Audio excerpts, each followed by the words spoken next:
Chair, I have direct, straight questions.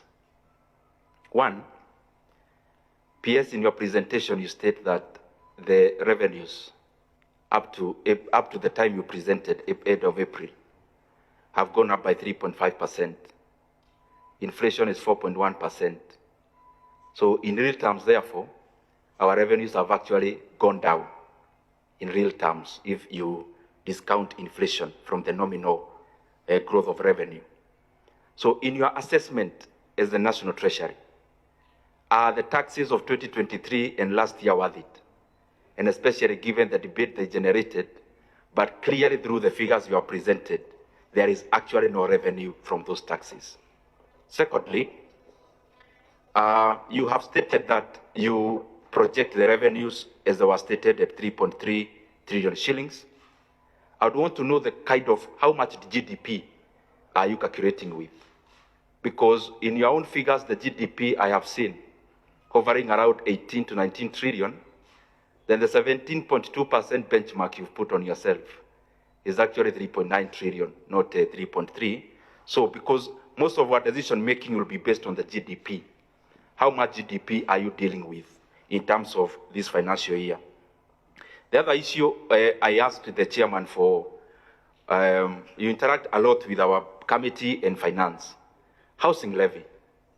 And chairman, forgive me, I'm asking because this presentation is basically more economic. I mean, there is very little budget in terms of what they are seeking. It's more macro, so I'll be finishing soon. In terms of housing levy, your own data shows that construction sector in Kenya went down last year, actually contracted. Given the housing levy that is being deducted, yourself, I mean, your opinion, don't you think this money was better off in private pockets than when we give it to government? And especially given the reason to which we give this money, which is construction, actually shrunk. Securitization is the other question. I want to add on the questions that have been asked. And I have reservations actually around securitization. It's good I make that clear early. One, how much money are we borrowing? Secondly, what percent, that, for what duration? By the time of maturity, how much will we have paid for the entire amount? And then on that securitization, supposing now PS, when you are PS for the National Treasury, you came into your position and your predecessor had securitized all the revenues of government. And the other question on that, is this money debt? And if it is debt, is it in the books of government as a debt? If it's not a debt in your treatment, what would happen if a new CS for transport comes and issues a gazette notice that removes the 7 shillings? The fallback position is debt. And if it is guaranteed, is it in the government books? Those are the questions I'd want around securitization.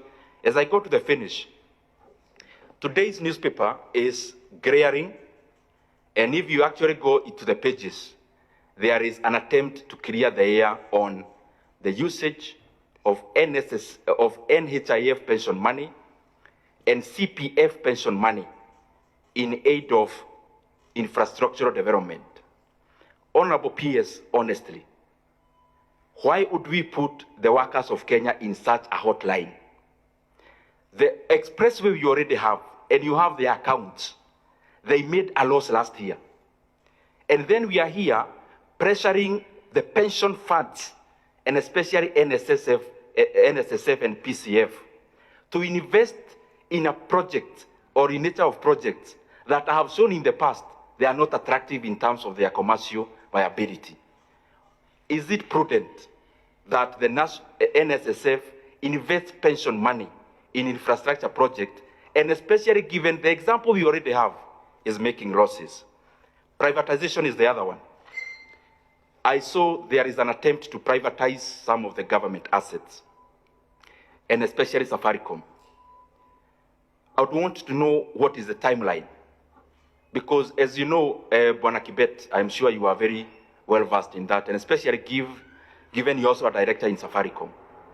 The current trading, for example, for Safaricom, given a bear market, cannot be the right time for privatizing Safaricom.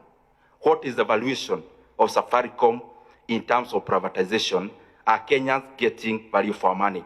Very lastly, please, PS, when you go back to the office, this is my request. Go and do a memorandum to this committee. The same way you have requested some additional expenditure, please do a memorandum. One, the budget that you are making is short in terms of capitation money, has no 6 billion for examinations. Basically, we are just budgeting, knowing we are going to increase our deficit later. Let us include the critical fundings now, examination, capitation. Please do a memorandum of including 3.8 billion shillings for UHC healthcare workers, Honorable PS. The entire 8,571 for their confirmation to permanent and pensionable. In a budget of 4.2 trillion, 3.8 trillion is barely just 1% of that money. Actually less, 0.1% of that money. And also include the amount for village elders. For our village elders to be paid around 8,000 a month, you just require less than 10 billion shillings, which is money you can afford as a national treasury to write a memorandum to us. And also, please, the decision that was made through the finance bill in terms of agricultural produce, these are very important issues. We cannot afford to move agricultural inputs from zero rated to exempt, because as we talk now, Uga prices is in its highest prices for the last 18 months. And especially, given we already have subsidy in fertilizer, we cannot afford to increase the cost of agriculture. Thank you very much, Honorable Chair. Very well. This issue of one line for Auditor General